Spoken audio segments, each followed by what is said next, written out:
I think like one of the best cases of AI is it lets everybody be more comfortable being illegible, and somehow the interfaces between people can bring that legibility. So just to give you a specific example, like my dream social media network, and there's lots of prototypes coming out that kind of follow this, but it would be one where I don't access a feed until I post something, right? Because right now it's like you have 99% of people who aren't making. So imagine a thing where it's I have to write something. I can't even engage in this game unless I participate. So you write something, and then it basically constructs a feed for you that uses your original post as context. So it's not like this, like you mentioned, a cancel culture. We have all of these colliding cultures without context. Your creation is the context. And it's not just people who agree with you, but you could purposely bring in people who disagree with that idea. And it's not just thoughts from today, but in the last 10 years, say I wanted to write about writing as memory, it'll scan Twitter and all of the thoughts about writing as memory will come through. And all of a sudden, this feed is so relevant to the thing that I just created. And it could create this feedback loop where I use those things to then create more things. I think we've set a bad precedent where algorithms are working against you, and it does not have to be like that. Like algorithms can be a real force for good. I just think there's been a kind of asymmetry in who has the tools to build algorithms.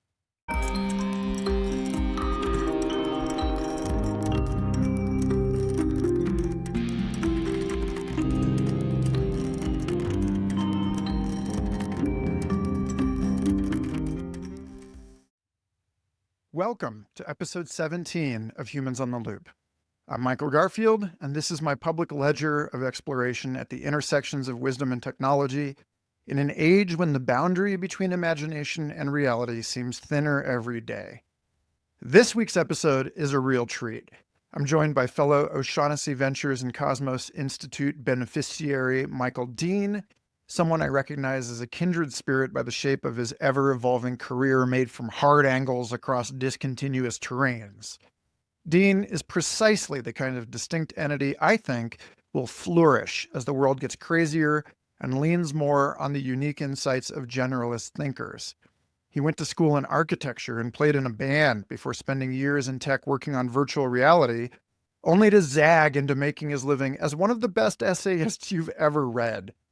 What caught the attention of OSV and Cosmos wasn't just his capacity to weave together big ideas, but his initiative to derive a rigorous framework for decoding the structure of great essays and use it to make a textbook on essay architecture and an AI-powered editing tool.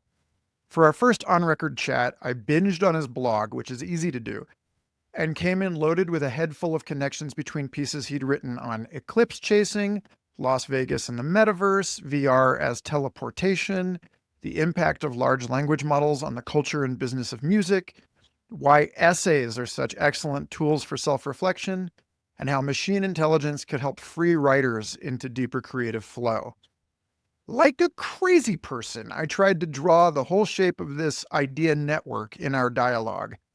But Dean handles winding, long-form provocations like the master essayist he is. And by the end of our discussion, I saw something new and awesome on the horizon of our transformative coevolution with computing. A world in which everyone has a better chance to pursue their passions without having to worry about product market fit. A world in which the automated economy learns to make sense of everyone's singular contributions to the collective intelligence, and culture stages a glorious insurrection against the dehumanizing division between passion and paid work. This show has always been an invitation to dream better together, but this episode was where the precise vision of a future I would like to live in started to come into focus.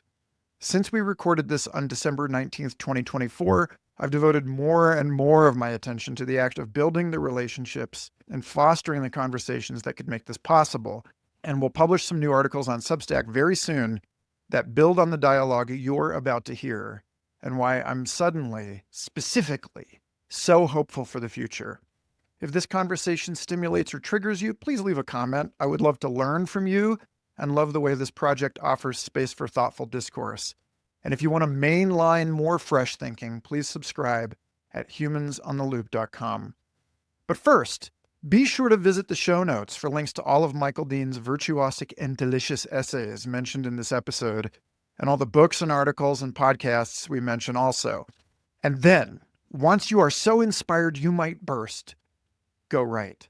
Lastly, before we begin, I would like to invite you to join me for How to Live in the Future, Views from the Horizon of Technology, Biology, and Consciousness, the new 5-week course I'm teaching at weirdosphere.org starting May 13th. We're digging a rich seam through topics like the emergence of planetary culture, the psychedelic effects of information technology, lessons from natural history and complex system science on the coevolution of humans and AI. This course is an opportunity to immerse yourself in great reading and mind-expanding discussion on the frothy edge of the unknown and unknowable. Visit those show notes for more info and a link to registration. And thank you for listening. Enjoy.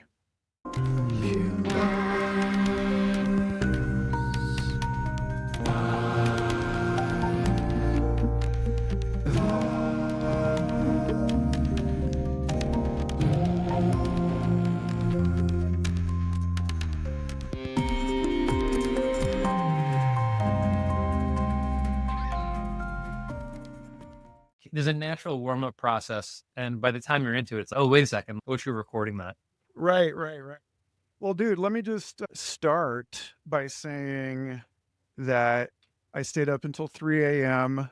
reading way more of your Substack than what you sent me.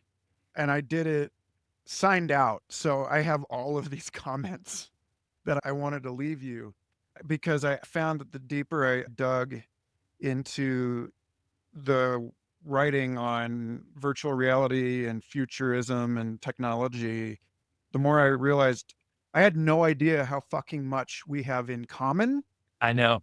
It's nuts. Going back to Google Glass, right? That was around the Oh, same even time. before, yeah. And also you're writing on the Ellenian mysteries and all of this stuff. I was just like, wow, I feel like I did you a disservice by not taking more time to curate stuff to share with you, which is not my normal practice with people I invite. It's more of a one-way thing than a dialectic.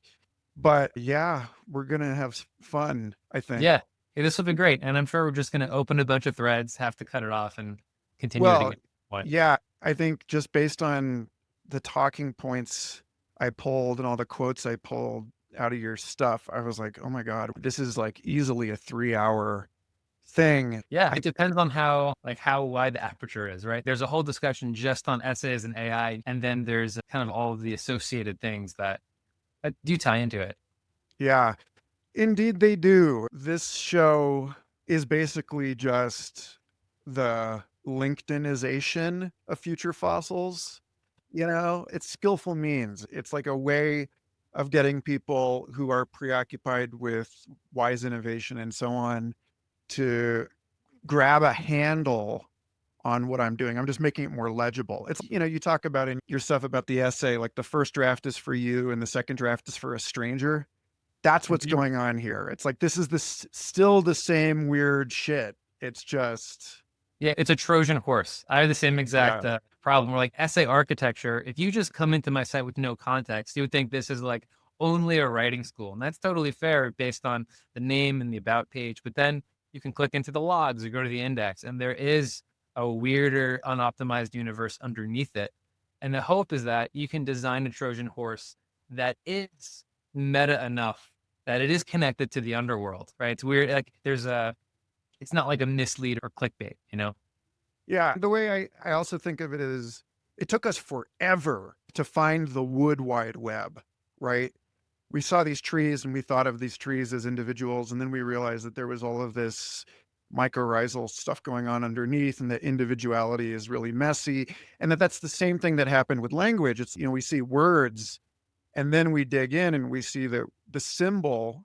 I love the J.F. Martel's writing on the symbol in Reclaiming Art in the Age of Artifice, where he talks about every symbol being connected through a web of co-signification Mm. behind the symbol. And that's our own minds, right? They're like these things that we identify as discrete are actually precipitating out of these associative webs, which is, Kealato McDowell in their writing on neural media talks about how AI makes the self enacted by our engagement with AI is one in which we realize that our personal narratives are actually embeddings in this enormous semantic space, Mm. you know? So, yeah, this is like the tree.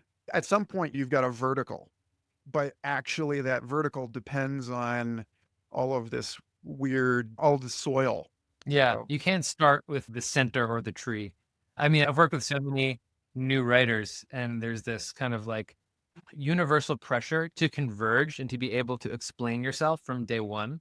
And you can almost never do that. And even if you do it, the chances are you can guess where the tree is in that forest is very low. And the first thing you actually want to, a good rule that I set for myself when I started is that every consecutive essay has to be a complete shift in topic to something else. And it just forces me to continuously build this maze. And then you look back on it every 3 months and you just put them in piles and you do it again. And then little by little, you have all these piles that you can start to build a narrative around. So I feel like narrative, it's like this act where you're retroactively making sense. And that guides 50% of how you go forward, but you're always still trying to break free of the narrative at the same time. and it's everywhere, right? It's in the accretion disk of our early solar system. Everything's just goo, and then you get planets and you get orbits. And anyway, that said, okay, so first of all, hi, Michael Dean. Hey, You're on the loop. Thank you. not in the loop, not out of the loop, on the loop. On it. All three, right? These are epistemic specifications of what Joshua DiCalio says cannot be ontologically separable. If you feel like you're out of the loop or that you're in the loop, chances are you're missing loops where the opposite is true. Anyway, so I want to get people on your loop by starting with your background, because in some of your stuff, you say like, I didn't even think I was going to be an essayist until just a few years ago. That's one thing you and I have in common is a songwriter thing. And then, you went to school for architecture, and I don't know how far back you want to carry it, but I would love for you to just preamble with the embedded narrative of you for a while. Yeah, it's a very messy, non-traditional path, as a lot of people have. But it started in songwriting, then to architecture, then to virtual reality, and then to essays. But I'd say like architecture was really the formative moment. I started in like business school, transferred out after a semester, then did philosophy, psychology. Finally ended up in architecture, and that's to me it didn't feel like school. It was design school. So compared to homework, it's like you have complete ownership over these things that you're making. And so architecture school was like really intense, and it really, I guess, instilled a love of this like multi-dimensional problem solving. So when you're solving a building, it's like, okay, you're building a dance school down on Houston Street. And you have to consider the people who are going to inhabit the building. So you have to arrange all the program. Then you have circulation going through it and then structure. And it's this like spatial Sudoku where you are at the center of this vast thing and you have autonomy in how you solve it. And you're around hundreds of people who are solving that same problem. So you can watch them solve the problem and talk about it. And I feel like architecture school, in terms of undergrad degrees, is like the best place to become a master generalist.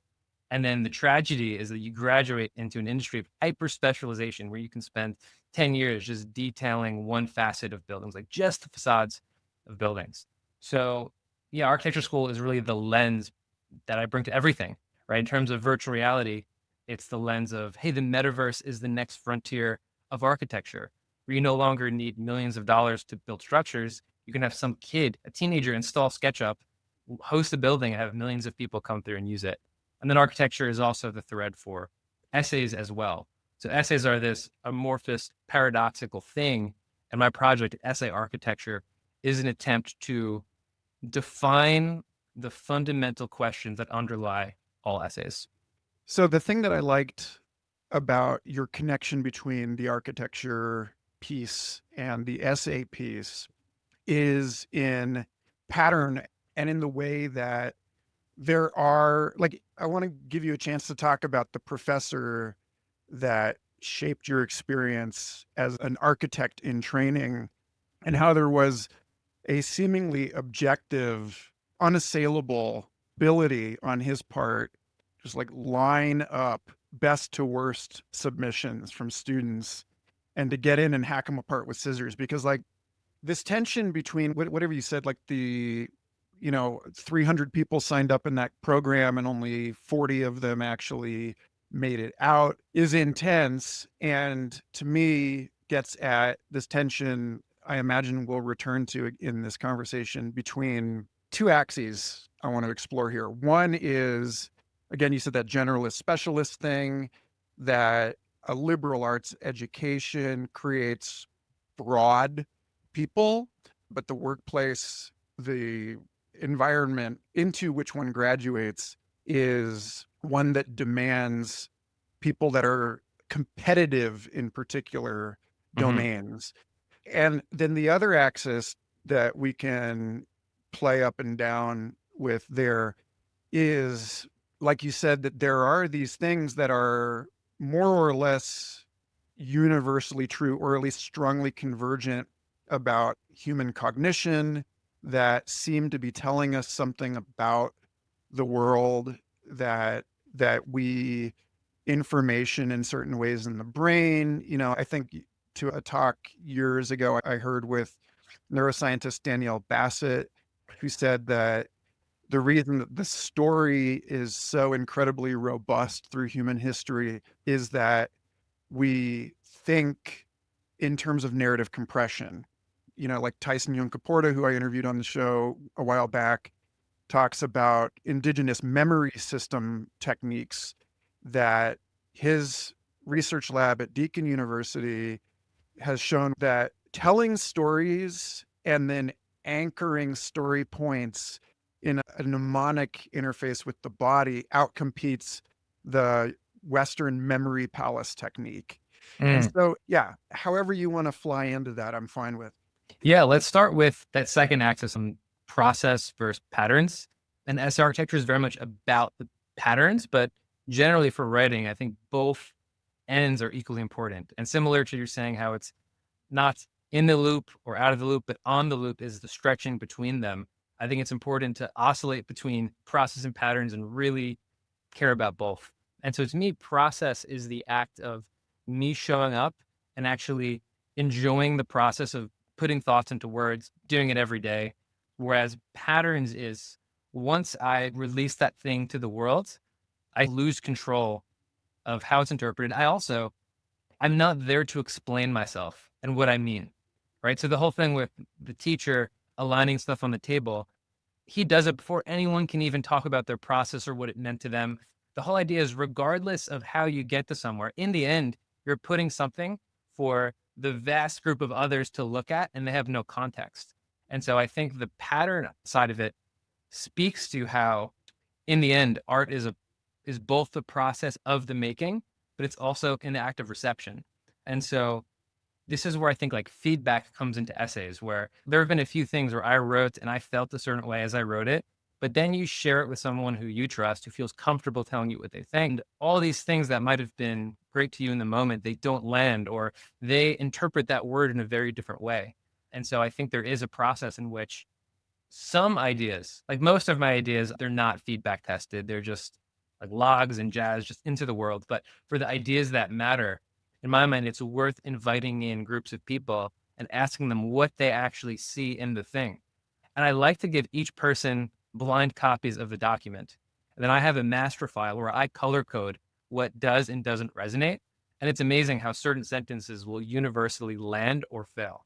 So from doing that, from reading a lot of classic essays and from reading essays from new writers and writing myself over the last few years, there are these recurring concepts of composition that just always kind of show up. And so what I'm doing is an attempt to create a mapping, basically like a hierarchy. Like you have these dimensions and these elements and these patterns. And for any one of them, there's probably a psychological reason why we have that. When it comes to ideas, right, that we have limited bandwidth. So it helps if you have a central thing to organize complexity. We generally always read linearly, right? So where we start and end matters, and how you arrange your material matters. And when it comes to voice, the way that I see it is that reading text, it's abstract. We have to work to do it. There's friction involved. And the idea is when you imbue your words with sight, sound, and spirit, you're touching the reader at a layer that's more like their perceptual system, right? If you're in the land of the concrete, of things you can see and understand, you can get it more than if you're just referring a bunch of variables and connecting them. It's a more heady experience. So, I mean, there's probably a more scientific way to get into that. But for now, it's just about trying to read a lot, like widely across different times and different fields, and just seeing what are the things that arise everywhere. And there's also a question of genre now, right? Because some subgenres prioritize some patterns over others, right? So in memoir writing, you see all these personal patterns rise up, whereas in lyrical essays, they really just care about rhyme and the quality of the images you're showing. But I think there is a parent genre of just the essay with no adjective, where it allows all of these different sensibilities to exist in a single work. So you can have the soul of a memoirist, the rigor of a philosopher, and then the pen of a poet. Like they can all exist together. And if you want to get there, I think you really have to look at yourself and realize, why am I resisting that other those other the opposite sides of myself? Like when I first showed up writing about VR, it was all like McLuhan inspired technical talk, and I would not put myself on the page. I was terrified to do that. So yeah, that's just kind of like initial thoughts on process versus patterns. I want to link that to this other piece about generalization and specialization. And it occurs to me listening to you that if we think about movement into the workplace from learning environment, we're talking about something like making an essay to people. It's something like that process of refinement where you start out in your own connectome, that learning, at least in that sense that we have inherited in a university setting, it is about finding yourself and finding yourself in relationship to everything else. And then you've got to pay the bills, which means making all of that interoperable with other people. And so you move down the gradient into less and less dimensional, Hmm. maybe expressions, or, you find that your articulation has to compete in a setting. And so one of the first places I want to start with you is in the piece that you wrote on Las Vegas and the metaverse, because, one of the premises of this inquiry is, as you said, Las Vegas is like a dream, the metaverse is like a dream. As you say, it's possible that the web already expresses these characteristics, but since it's in 2D dimensional form, we don't realize it yet. Well, maybe it's not obvious to everybody, but I buckled when I saw that. I was like, wait a minute. No, because I actually had this exact experience at Burning Man years and years ago, where I realized, okay, Burning Man is an analog metaverse or a physicalization of the web. You move from camp to camp and everything is culturally juxtaposed. You go from one cultural milieu directly into another cultural milieu that is like a weird transposition or appropriation of some particular lineal, geographically defined thing. And it's all thrown over everything else. And there is this people treating the playa like an empty canvas. It seemed to foreshadow Minecraft and all of this other stuff. And that, when you look at maps of the web, like the image that you put into this, what we're talking about is something like this effort that we're going through wittingly or unwittingly to instantiate our imagination, instantiate the way that our brains actually structure things upstream of the constraints required of us through the normal accretion of architecture and social relationships in Uh-huh. physical space in what we would recognize as a kind of historical city. And that the ephemeropolis, Burning Man, my friend Mitch Mignano wrote his graduate thesis connecting Burning Man to Vegas specifically, talking about the way that there is this influx of technology and of capital, and that there's a relationship between the sort of ludic impulse of play and the exploitation of all of that surfeit of resources, and that many other scholars that he had cited had talked about the future of city as a kind of playground. And that was actually explicit in the origin story of Burning Man in the Cacophony Society of San Francisco, which was really interested in like urban spelunking and, you know, relating as children, this explore, over exploit kind of attitude to the givens of their urban environment. So, yeah, I would love for you to just lay out your thinking on this, because I think that by the time we can loop this all back into other observations you've made about essays and virtual reality and AI, it'll all start to figure together into one thing. I think I'll start with a piece you sent me about sacred text and about how writing and religion kind of rose at the same time. And if you think about over the last, I don't know how many thousands of years, but it's been an act of gradually collapsing space and time. Where if you think about writing, it enabled thoughts from one culture at a higher resolution to be passed down, and that had like enormous effects. And then when you make papyrus lighter, you can send it farther. And every media paradigm moved in that direction. And for me, virtual reality, I think Jared Lanier called it the last telephone, where you actually take the body and you move it. You take buildings and you move buildings. So I think Las Vegas is this extreme example where if you have enough capital, you can put a pyramid and a skyscraper and an old Venetian building all in the same place. In China, you can rebuild the Eiffel Tower in all of France if you have enough capital. If you think about globalism, there's a certain degree in which you can go to any city now and they all kind of look the same. There is this kind of like suburban aesthetic that comes from being cheap and affordable. But in the virtual realm, you no longer have those constraints. And so I think the next level of globalism or total collapse of distance is that it enables all of these radically different things to then collide in a single place, really around the user. I don't know if you spent any time in these social VR apps, but one of the like forums I'm seeing is this almost like shopping mall. And it's like the next phase transition of what a feed is. And so it's like I'm basically put into this server with a few other people and there's like storefronts everywhere. It's kind of weird because you're not even sure if you and the person next to you are seeing the same storefronts. But it's like shops from around the world are now just like giving everyone their own unique instance of that mall. And it's kind of trippy to think that everyone and we kind of are used to this, where in terms of everyone's feed is different. But when it comes to our spatial environments, right, it's like that's a certain sense of stability that we all have. But yeah, there's this weird sense of just like matter kind of warping around you and your intentions. And however you've made yourself legible in text, that will somehow affect what spawns around you.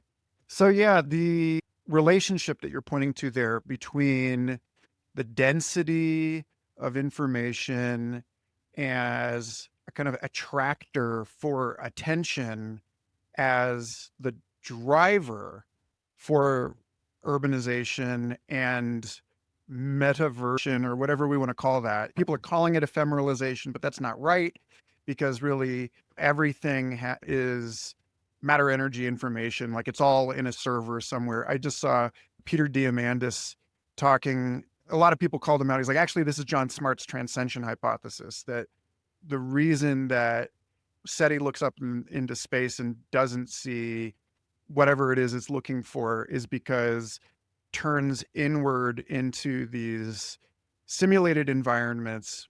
We'll come back to the Las Vegas piece, but I want to link that to a piece that you wrote about your experience with the Apple Vision Pro, the notion of teleportation, and how, as you say, humans have an impeccable drive to flatten the world. You trace it through your grandparents falling in love through handwritten letters, the way that we, and in our own lifetimes, saw everyone signing on to chat rooms, and now everybody's on video calls. And it's no matter how much bandwidth we get, it's never enough. In my own writing, I've thought about this as part of this evolutionary trend of symbiogenesis, right? Of things becoming coupled in terms of their reproductive capacity, their metabolic function. And yeah, there's involution and evolution that, like you said with the essay, right? It starts out as this web of stuff, and then things start to concretize out of that. But then, as they do, each piece of that enormous semantic web takes on more depth and detail, and the fibers between them become thicker.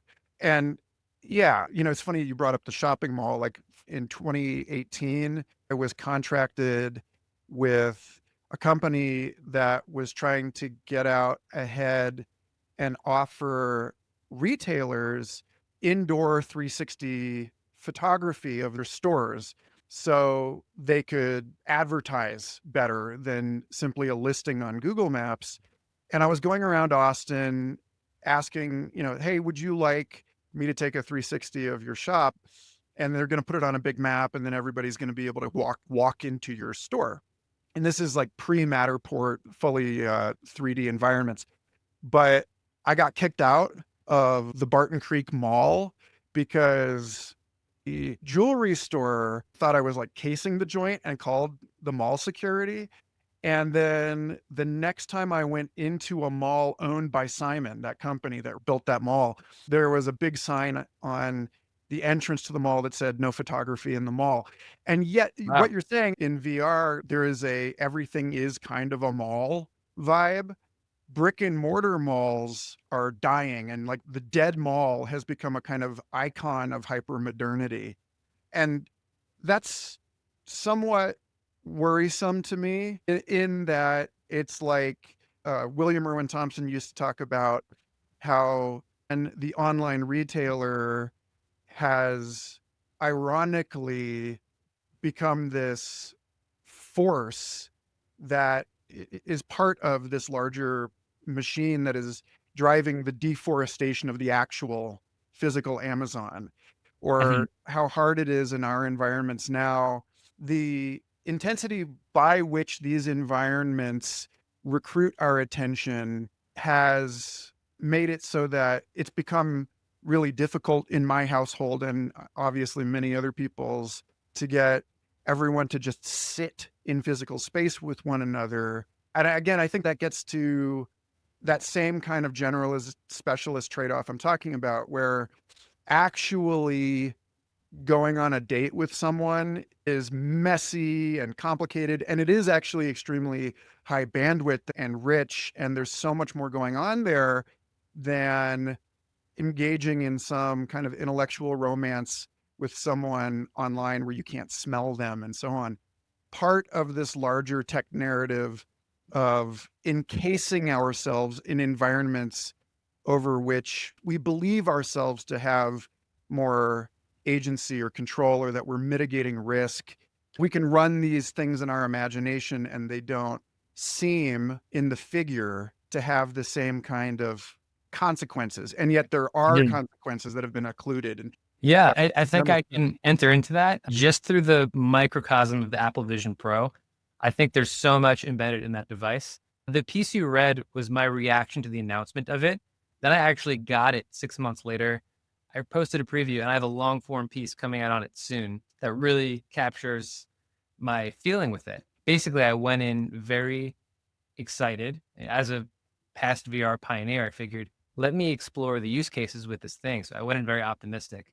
I ended up returning it after 10 days. And I wasn't just like, oh, that wasn't great. Like it spooked me to a degree that I stopped using clocks, to a degree that I bought and started reading physical dictionaries. I got more typewriters. I started pinning up stuff on my walls. It was a full reorientation of how I think about technology.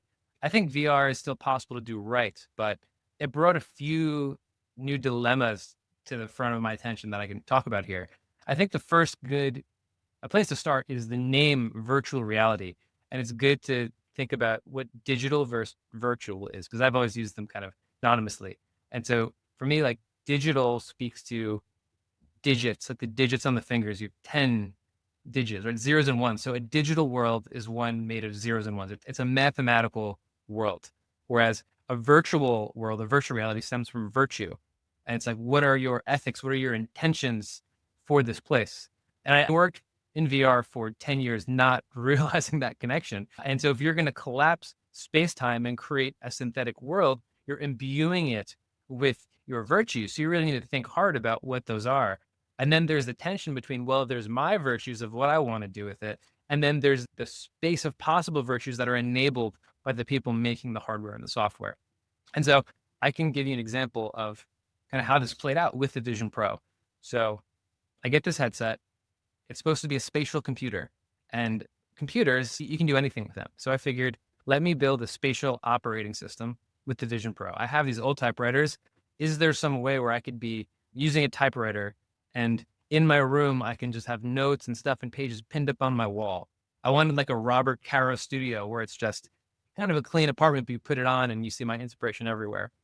It turns out you can't really do that well in the Vision Pro. You can have tabs spread out, but they're not quite persistent. It can very easily, like your whole layout can kind of collapse with one glitch. I tried to copy and paste 3 paragraphs and it reset 30 minutes of apartment design. So that's like a bug to me. But it's significant enough where I couldn't really use it as a spatial operating system. Like in architecture school, I had all the stuff pinned up everywhere. I know it. I couldn't have that experience. But what I could do with the Vision Pro was watch content everywhere. I could lie on my bed and have a huge monitor on the ceiling. I could be washing my hands at the sink and watching Apple TV.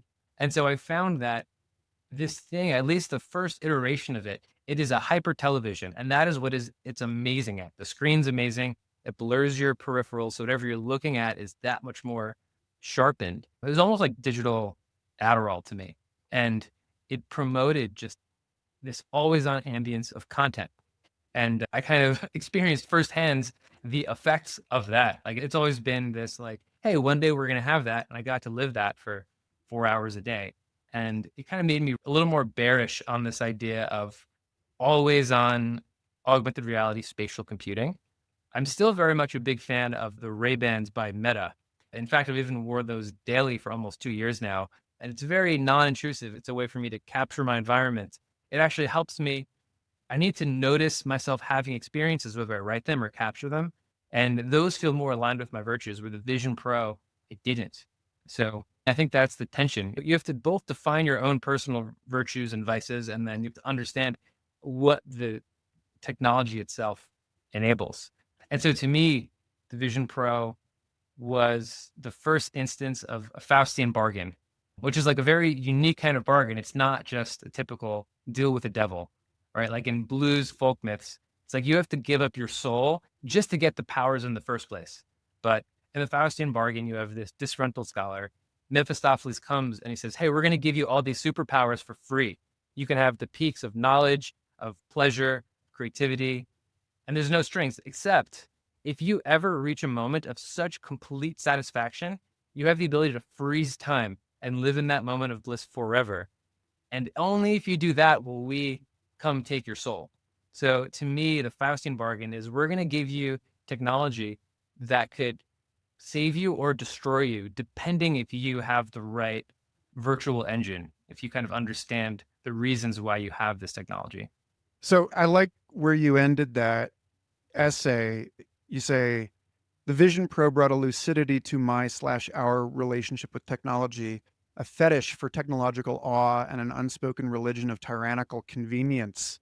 We are in a cult of efficiency. Each year, we're pulled further into a frictionless sensorium. The reasons to upgrade are a no-brainer, but the amputations are invisible. And I think the point of this is that going back to the architecture school thing, or, in my case, going to school for biology, or, my wife going to school for orchestral performance, and then realizing that the reality of actually competing in those spaces is a lot different. And you don't realize what's outside of the bubble, right? Mhm. One of the more promising applications of AI that I've heard about recently is AI for yellow teaming as like an externality adjunct, to help people think through the possible occluded consequences of an action as they're designing products. And, Mm, people like Benjamin Olson, who works at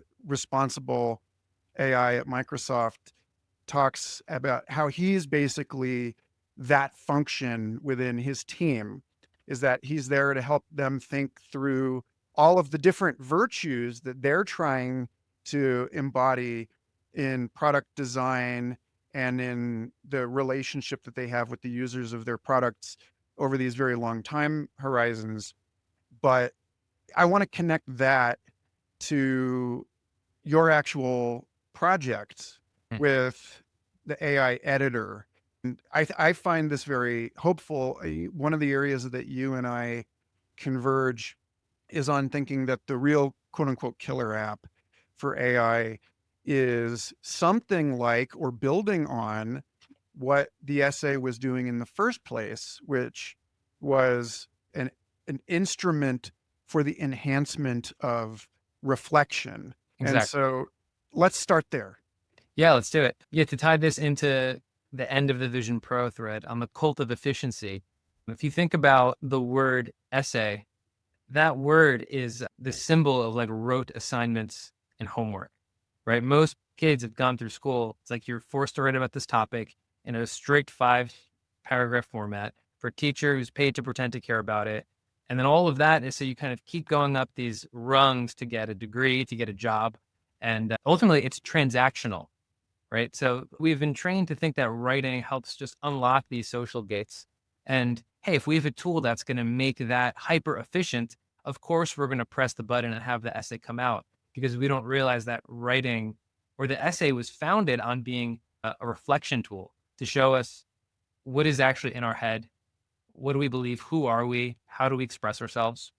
And yeah, I think we're entering really interesting territory where back to that quote on the amputations are invisible. What happens when nobody has to write anymore? You can get by a full life without ever having to actually write your own paragraph. You're just kind of giving these chicken scratch prompts and getting exactly what you need. To me, that's one of the more important dilemmas to talk about with the essay. There's so many ways you can slice into it. Some are saying, well, what happens if, all the best novels are AI generated? But only less than 1% of people today are even writing novels. Then there's the commodity market and is writing and editing valued financially? That's also only a portion of people. But just think about the average person if they no longer need to write at all anymore. Similar to how we don't teach script anymore, kids can't read analog clocks. Like, just what happens if nobody has to write anymore? They can just kind of speak and say, I need this, and then you get a paragraph. And so to me, the essay compared to, say, like the great books, the essay is a really democratic medium.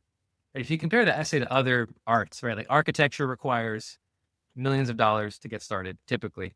If you want to write a novel, you need, you know, months or years of uninterrupted time. If you want to be a musician or songwriter, you have to learn a chord language and you have to train your finger muscles. But an essay, anybody in their own language for almost no cost in a day can work with composition. They can make meaning and then they share that, even if it's just with one person or if it's with everyone they know.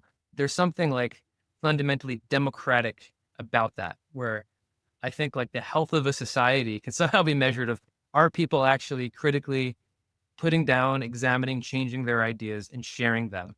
Are you engaged in an essayistic process or do we have a more article driven process where you have some fixed point of view and you're just trying to convince everybody of what you think? So that's kind of the broader I think the role of the essay. I think there's kind of like a cultural potential that it has. It's not that the essay even died. I don't think that AI has killed the essay. I think the essay kind of emerged, kind of pre-enlightenment, and it was never really integrated into our education system properly or into our culture of like entertainment and media. But my hope is that there could be a way in which AI can actually help the essay realize its potential versus just killing writing.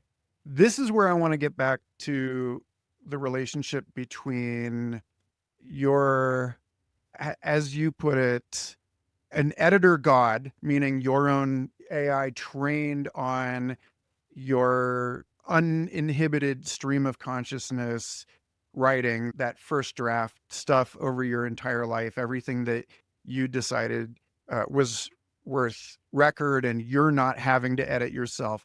You say, an editor god can guide you better if it knows your depths. Once you realize this, it's a race to render your consciousness into text. Don't stay on brand. Make the chaotic range of your thoughts legible to the machine. As said by the executive editor of Wired in 1993, unedited data is a pearl beyond price. Ultimately, I think it'll make the process more feminine, where 90% of the prose you write is intuitive, unstructured, and from the heart. This connects to one of the big inspirations for this show was J.C.R. Licklider and Bob Taylor's piece in 1968, The Computer as Communication Device, where they said that that communication is the externalization of mental models and the translation into the mental models of recipients. And And obviously now we exist at this enormous social scale where cancel culture is a symptom of our inability to translate for every possible audience. yeah, One culture might use a word in a very specific local way, but then it goes out onto Twitter and it's interpreted in a completely different way. And all of the norms and local network assumptions that go into this are kind of a macrocosm of trying to tell someone your dream and it being like a you had to be there thing.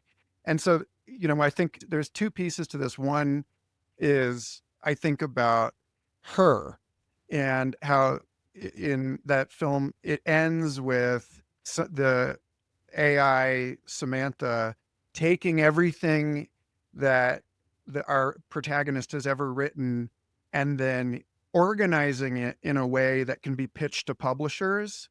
And he's like, oh my God, like I would have never been able to do this. And yet he had put in all of that work to get his stuff, his life onto the page. The other piece that I think about is I'm sure you've, being a voracious reader, heard this poem by Joseph Fasano for a student who used AI to write a paper. He says, now I send it back into your own hands. I hear you. I know this life is hard now. I know your days are precious on this earth, but what are you trying to be free of? The living? The miraculous task of it? Love is for the ones who love the work. And you make this point elsewhere. You say, the slow process of writing is what clarifies thought, shapes identity, and cultivates a lens to the world. Writing is the whole point. It isn't a chore to optimize, it's an infinite game. So, I think you and I see something similar here, which is that the capacity of computers, as prophesied by Licklider and Taylor, to become these incredibly potent multimodal translation interfaces, not just between languages, but between preferred metaphorical domains or sensory modalities, seems to bridge the finite game of having to interact with one another at scale in markets and in global geopolitical interaction with the infinite game of reflection and discovery and the work of simply getting it out of your head onto the page, as it were. And maybe this is a world in which you could continue to be an architect out of college without having to compete with other architects directly, because you could make your building and the market would find some way of transposing that into a domain where it had value that you could not anticipate to people you'll never meet. yeah. I mean, it gets really weird when you imagine that there is a kind of infinite internal process where you are just kind of riffing into the machine. And that could be a very fruitful, authentic kind of thing. But then there's some agent beyond you that is able to translate your whole corpus of work to whoever wants to come in and engage with you. It's just such a different paradigm. It's hard to wrap your head around. It's like right now, it's like there's a certain sense of scarcity in terms of the essays that I can manually work through. Right. I spent 45 hours on an essay And I personally benefit from making that myself. And I can only do that once a month, like twice a month tops. But if we get into a world where, I have the things that I can turn into essays are 1% of my output, right? I probably have 1 to 300 logs, which can be in the form of paragraphs for every polished essay I have. So there is a world where if AI understands composition well enough, it's partially what I'm working on, that it could actually expand every single log into an essay. And there's a world in which my mind has the messiness of 75 different people inside of me. And I can't render them all into essays, but it would enable someone to come to my site. And we both are these complex objects, and it would let us both rotate and just kind of meet at the exact level. To me, it's in the realm of the possible, but it's so exotic compared to what writing is today that it's hard to fully wrap my head around. What are all the implications of that being true? I think there's just a more immediate kind of way to think about, at least in the next year, the way I see it is I always want to be the one shaping my sentences. That's my cardinal rule. And I'm happy for AI to wrap around that. So AI can live in the margins and watch me think, and then it can offer up research and composition feedback. And you can have Socrates there just poking holes in everything I say. And that can all be very useful. And it helps me be, I guess in that case, I'm in the loop. But there's this other loop where I'm on the loop where I actually relinquish some of my control and I say, you know what? I'm still riffing 1 million words a year, unstructured, into the machine. And that's that highly feminine process where I'm not trying to organize it. I'm just feeding it with my unfiltered thoughts. And then based on how people come in, there's some way in which I'm kind of out of the loop and it's able to interface directly with them. But I'm not fully out of the loop because it all stems from the original things that I said. Is that a good way to think about what on the loop is versus being in the loop? Yeah, I think the on the loop piece is that decisions are being made by the reflexes of that extended body, but we have this evolved balance between our ability to reflect on the decisions that are being made by other parts of our body, like the impulse to reach out and grab that candy bar. And the more that we train our attention, the more that we engage in recursive awareness, the more we can say no. And, you returning the Apple Vision Pro after 2 weeks, is this what you call techno-selectivism that is speaking to that precisely? It's luxury of being, I don't choose this. That's it. Another way that I see this in what you've written about is, let's take the broadest possible definition of language, like I did in that essay. I'm looking at all of my writing now and I'm like, oh my God, I'm not giving it to reviewers. Michael Dean's doing a way better job of making his stuff legible to strangers. But in the quote unquote essay I wrote on sacred data from Sumer to computers, talking about architecture as essay, like if we just break the doors open on Medium and we talk about syntax and relationships and that difference that you observe between a wild organic city in Las Vegas or the metaverse, that the geographical and historical constraints on the organization of space and time and culture are busted in those Mm. spaces. That, yeah, that I think that's very much the one end of this. And then the other end that I would say is that's the reflex, right? That's the basin of attraction into which everything seems to be flowing down the thermodynamic gradient. The other piece is that obviously we spend more time writing or making videos or making music or creating data than probably anyone has ever in the history of our species, because of the abundances that have been afforded us through this increase in technology on average per person. When you say in the Las Vegas and the metaverse piece, we are approaching the ability to project our presence in our environment into the metaverse in real time. And you cite a piece I talked about years back written by Kevin Kelly on the mirrorverse and how riffing on that, say each person will turn into a replica factory, scanning chunks of their real life into the metaverse so that their friends, family, and followers across the world can experience them as if they were there. To me, that feels like a very monastic enterprise, like a dedication to the curation and recording of some kind of sacred data. And yet, when you're talking about curating everything for the editor AI and how you're just like, just go for it, totally unchained, everything that seems relevant to you. The principle that was explicit in Future Fossils from the beginning was eventually all of this will be used to create some high dimensional simulacrum of me and all of these people. And then I started reflecting on it. Whoops, I made the mistake of spending thousands of hours editing that show. I want to link all of that to your abandonment of the clock and your and how again like the fact that you can set an alarm allowed you to set your digital clock faces into Cambodian so that you couldn't even read them and so that you were not locked into this thing. When Doug Rushkoff in Present Shock talks about modern time as this sort of centrally coordinated thing emerging through the clock tower of the monastery and how he traces that forward into high frequency trading on atomic clocks and so on.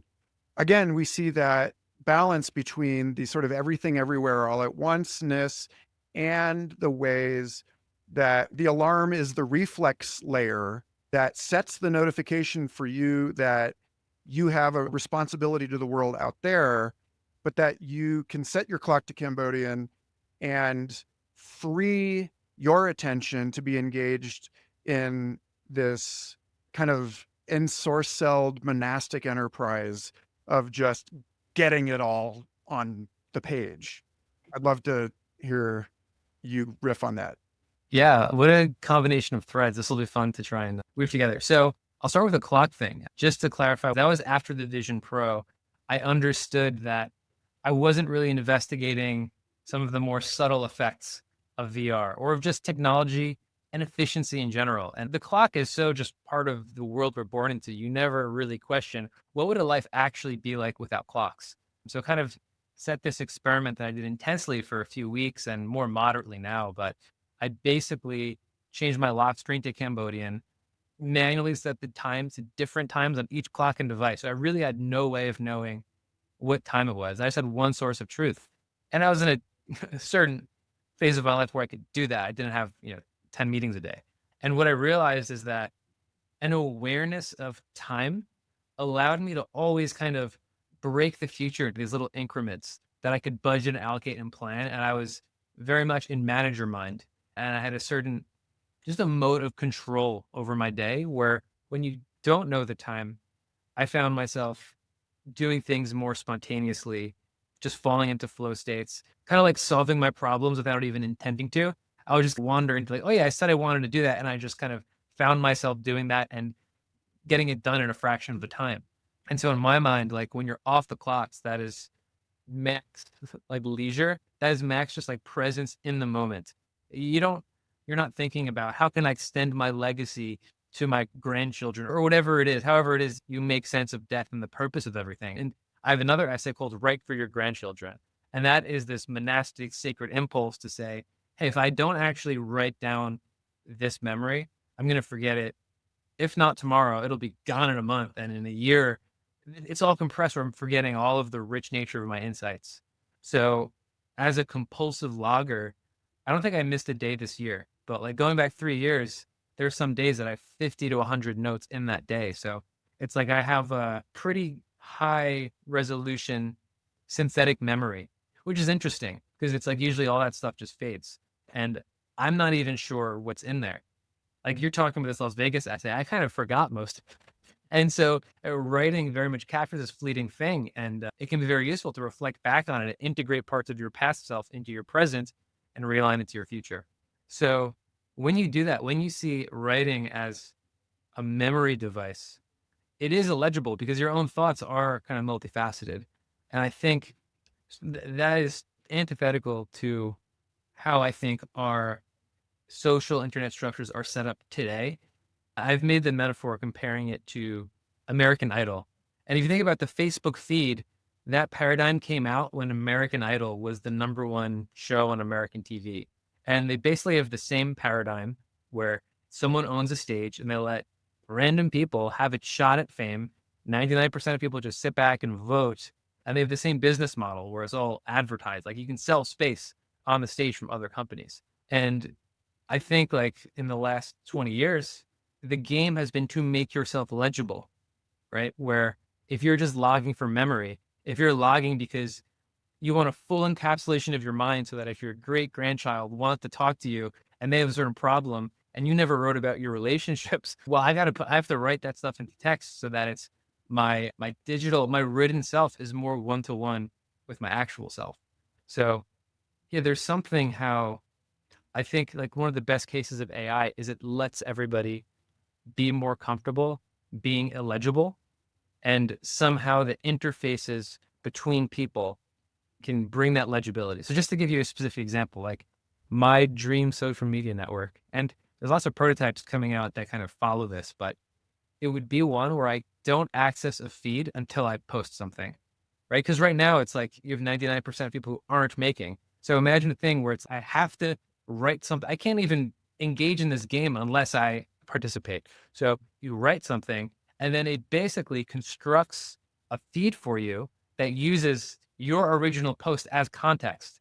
So it's not like this, like you mentioned, a cancel culture. We have all of these colliding cultures without context. Your creation is the context.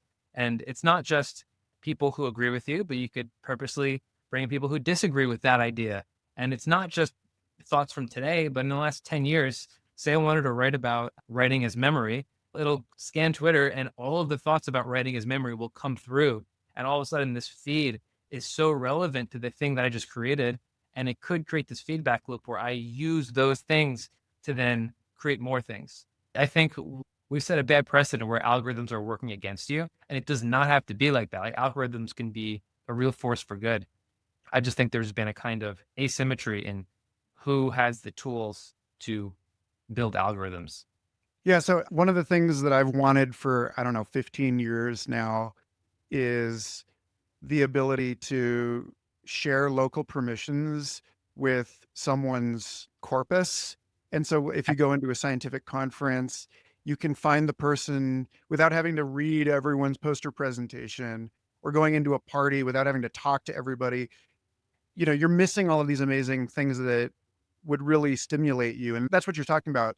But in physical space, if you want to wear the glasses, you could see the halo around someone saying, you're incredibly compatible with this person. But the important thing that you're pointing to is the ability to change the algorithm so that you could say, oh, well, here's somebody that you're going to actually have a really hard time understanding, and there might be some kind of fruitful friction in there.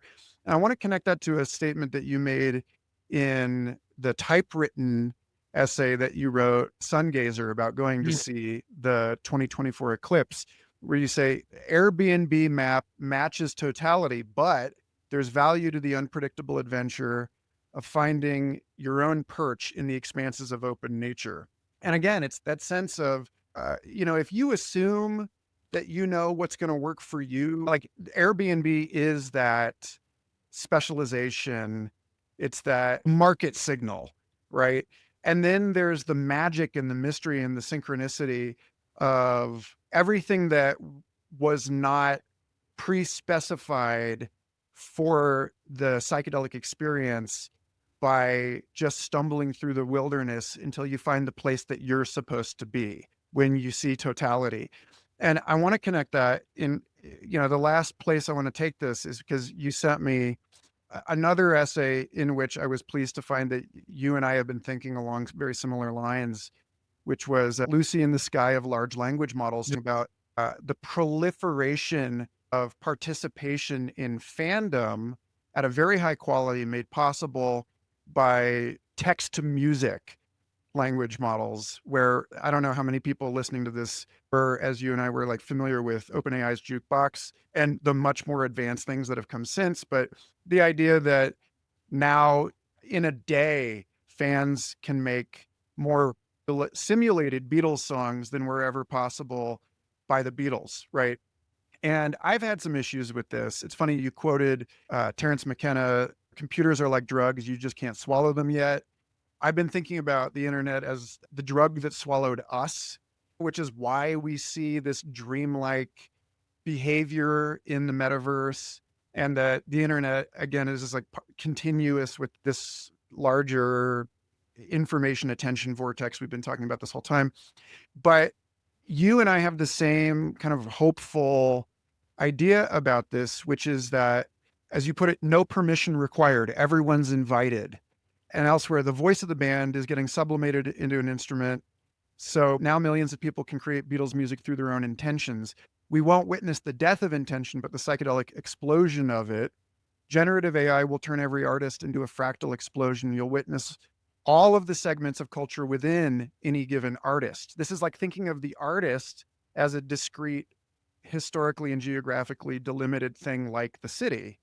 And the way that AI generated music gives people this ability to remix. And so making yourself legible to that, I want to be clear that right now we have these problems with the theft of data and mass scraping. And you point to Grimes and how Grimes has set up a blockchain system for identity management, which I think she cribbed from Holly Herndon when Holly made a voice model for herself and then made a DAO in order to manage likeness rights for her voice model, Wow. and basically created this platform where people could go on with the Holly 2.0 kind of thing.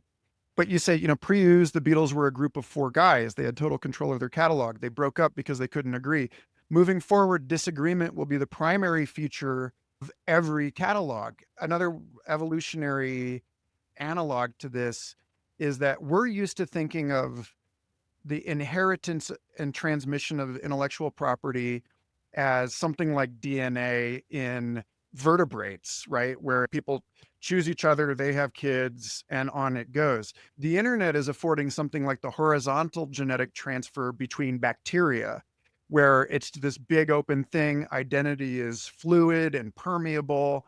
And that's why I think McKenna and Leary and other visionaries of the internet and psychedelic technologies were pointing to the drug-like nature of all of this, is that it is eroding the boundaries that we inherited from the modern worldview of like discrete atomic self and opening it up to this radical remix thing. And the thing that frightens a lot of people that came up into established their careers in this paradigm is that they're no longer in the loop, right? That they have to find some new way of encouraging, as you suggest, empowerment of the fans. The last piece I'll say to this is the way I've been talking about this is the Protestant Reformation of Hollywood, and that Disney spent $400 million on the development of The Acolyte.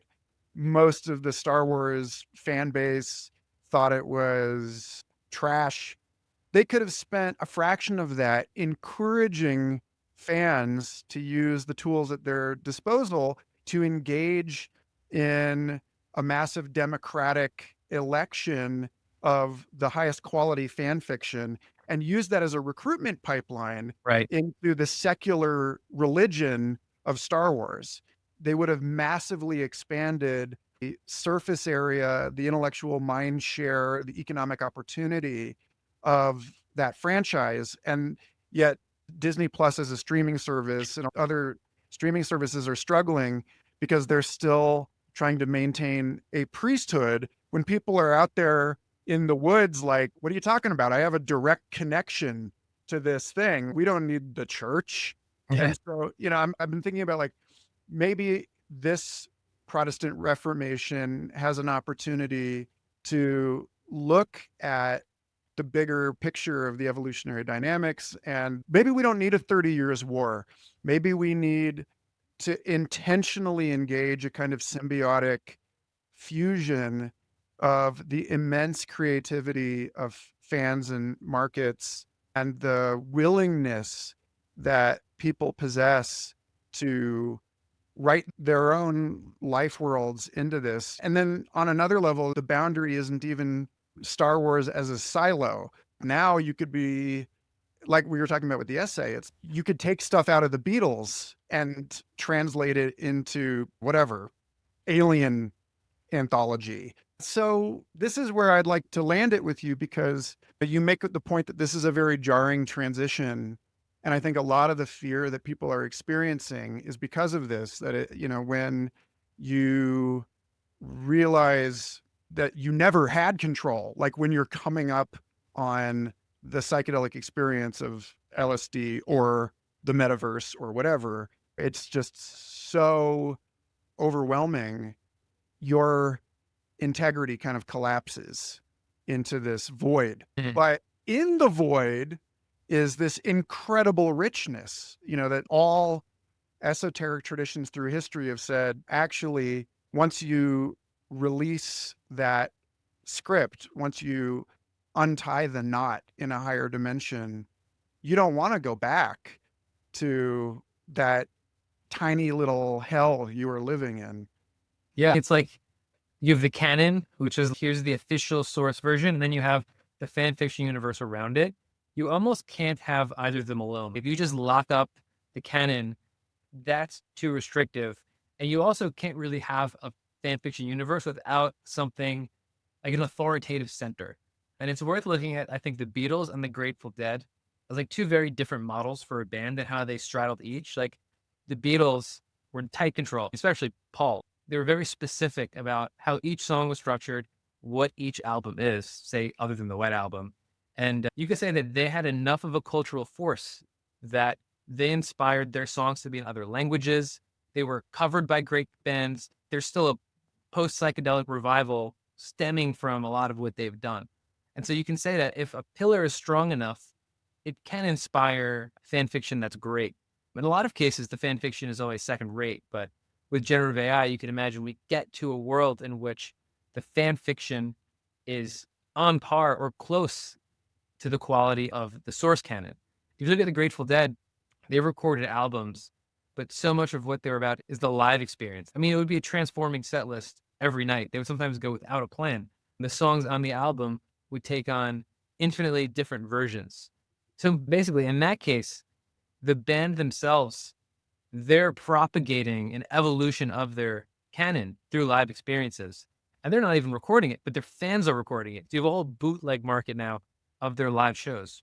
And in my mind, they were a band that felt very comfortable kind of mutating the original body of work. And in my mind, their live stuff is on par, if not better than a lot of their albums. And depending on the mood, I'll go to one or the other, but neither of them cannibalize each other. They can coexist. And the way I see it is that AI will do to all bands what acid did to the Grateful Dead. The question is, as the creator, do you want to resist that trend or do you want to be part of it?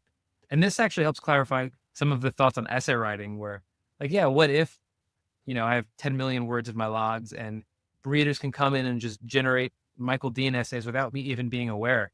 I think I'd be open to that, but not to the extent that it would cannibalize the canon of the essays that I choose to write and share. And somehow the canon should always have a presence while still being very encouraging of this uncontrollable kind of like growth that happens around it.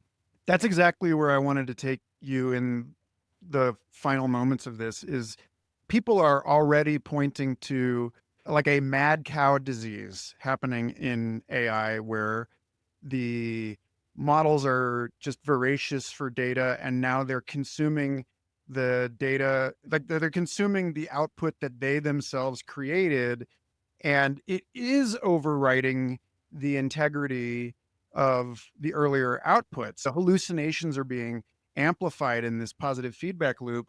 And I'm glad that you pointed to the necessity to preserve canonical structures because to link back a moment ago when I said, I'm glad you brought up Terence McKenna, I have a couple friends who took it upon themselves to resurrect Terence McKenna for their social media audiences. and it was unnerving. And okay, whatever. On one level, it's a game, we're having fun.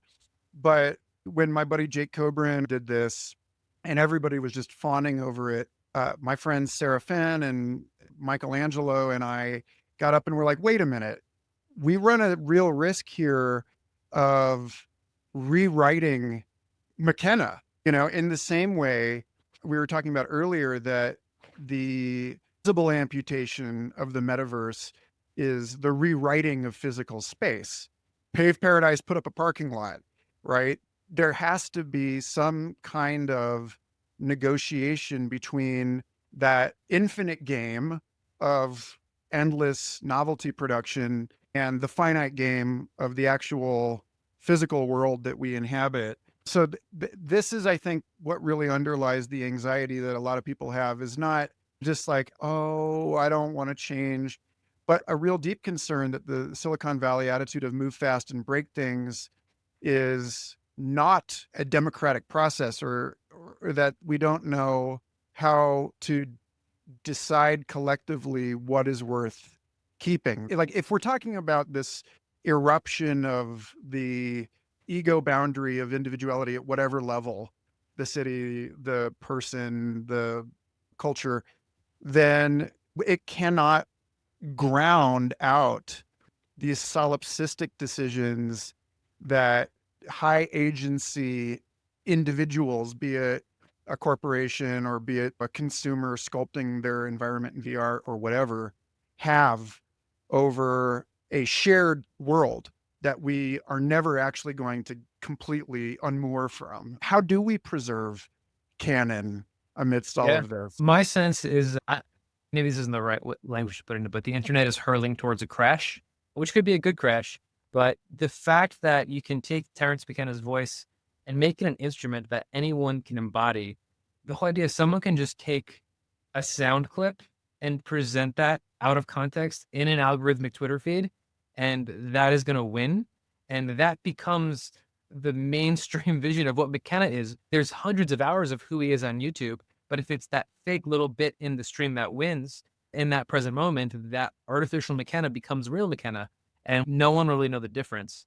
I just think there's going to be a level of distortion at that sphere.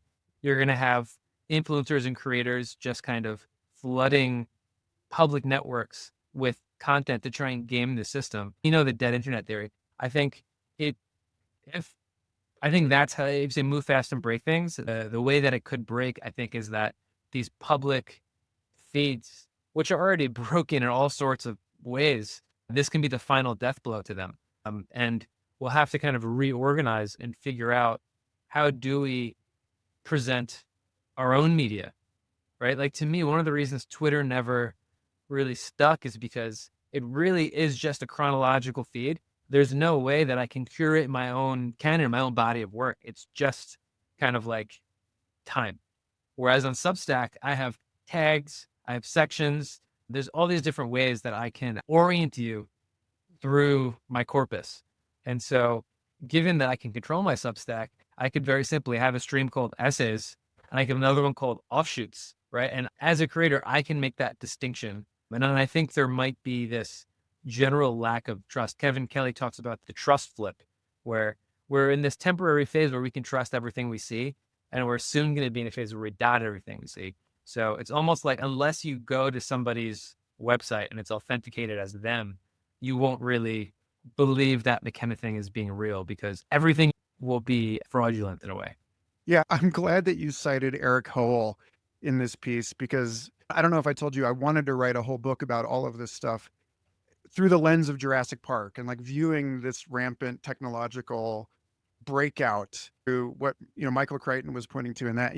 You quote Eric, it's now just a matter of time until our world becomes a Jurassic Park filled with newly issued work by long dead creators. I think you answer Eric's concern in your piece on 4 types of material in every essay. And I think that this is the most parsimonious way of resolving all of these tensions that we found, which is why I think the essay as context creation rather than merely content creation is so obviously valuable. Where you say, Without experience, it's an article. Without references, it's a journal. Without counterpoints, it's propaganda. There it is. Like, we need that distinct, singular interiority. We Mhm. need those links out to history and materiality and the physical. And we need other perspectives to keep us in check. And without the sacred work of actually doing this, we're going to end up with articles, journals, or propaganda. I think you and I kind of see the essay as like the zenith of human cultural production in this way, broadly defined. So, yeah, when I go back to Joseph Fasano's, what are you trying to get away from?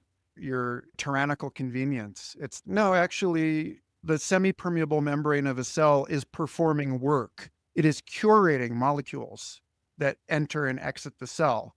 And yeah, we can exchange bacterial plasmids, but there is still some kind of porous membrane amidst all of that networked identity that we want to hold to. So I would just love to give you the chance to get the last word here. Yeah, I really liked you said essay as context.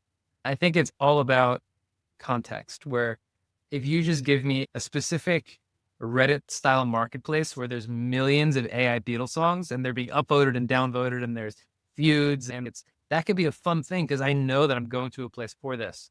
But if you take a modern band and you start weaving AI synthetics of their music into Twitter and I can't tell what is theirs and what is fan fiction, I think that's where the problem is. So I wonder if moving forward, it's all about establishing context. Yeah, that's more of a question for me to think on than anything definitive, but I like that. I'm happy to end it with a question Yeah. in the hopes that this results in another glorious essay on your blog. Michael, this is fabulous. I Yeah. hope this It is was a lot just of the fun. first of many. Really. And yeah, put me in your readers group, man. I'd love to be the counterpoint that helps you keep from being propaganda. Definitely. And maybe I'll end on this one thought where I really liked the way that you went back and you're able to bring back the Las Vegas essay and all these coined phrases from old essays of mine that I had not used in a while or forgotten about. And likewise, you have a tool, Ask Future Fossils. So last week, I went to your app and I had this conversation with the synthetic version of you. I'm explaining my project to you, and I'm getting the benefit of 10 years of your discussions in the context of what I'm doing. And so it's kind of amazing that since we're both legible in text and conversation, we have the ability to get up to speed async so that when we do come together for the first time, it's rich with ideas. Or imagine how this would be if you didn't know I had a background in virtual reality and I didn't know you were so into Terrence McKenna. It would be a totally different conversation. So I think this is a very meta point where we're both pretty illegible people and technology can help connect the dots. So when you do have a person to person encounter, it is maybe of a dimension beyond where you'd be if you just kind of went into it randomly. Yeah, hopefully it helps us know each other. Thanks again, man. Yeah, this is great. It's a blast.